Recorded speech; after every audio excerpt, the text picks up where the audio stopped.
Kondisi tanah di Ibu Kota Nusantara atau IKN Nusantara disebut kurang stabil. Hal ini menjadi faktor penyebab gedung-gedung di IKN Nusantara, Kalimantan Timur tidak boleh dibangun terlalu tinggi.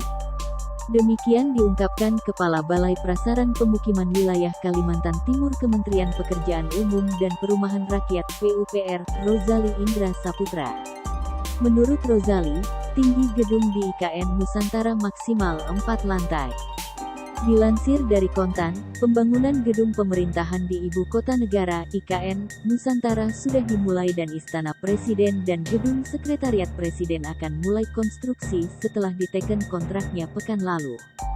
Sebelumnya, pemerintah juga telah memulai proyek rumah pekerja konstruksi yang akan membangun proyek di kawasan inti pusat pemerintahan KIPP sejak bulan September lalu. Namun, ada yang menarik dari proyek bangunan di IKN. Pasalnya, setiap bangunan di IKN akan diatur tidak boleh lebih dari 4 lantai. Ada 2 alasan yang mendasari hal ini. Pertama, alasan agar bangunan tidak melebihi tinggi burung Garuda yang akan dibangun di Istana Presiden. Kedua, karena alasan teknis terkait faktor tanah yang kurang stabil sehingga bangunan dibuat tidak terlalu tinggi. Standarisasi tinggi bangunan ini rencananya juga akan diberlakukan kepada bangunan di kawasan IKN yang akan dibangun swasta ke depan. Rozali mengatakan, pemerintah akan membuat peraturan Menteri PUPR soal pedoman pembangunan gedung atau bangunan di IKN Nusantara ini. Rozali mengatakan pemerintah saat ini memang akan terus mendalami soal kekuatan tanah dan daya tahan tanah ini terkait membuat bangunan yang lebih tinggi.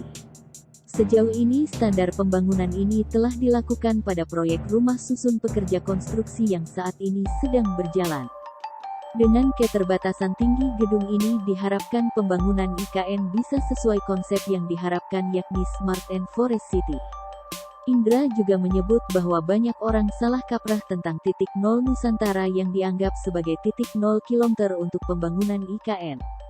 Padahal titik nol ini adalah sebagai acuan koordinat untuk pembangunan di wilayah IKN dan juga menjadi titik 0 meter di atas permukaan laut (MDPL) untuk menghitung ketinggian lokasi tanah dan bangunan proyek. Seperti diketahui, titik nol Nusantara menjadi area primadona di IKN selama ini. Banyak pengunjung datang untuk berfoto sekaligus melihat area yang akan jadi ibu kota negara baru nantinya.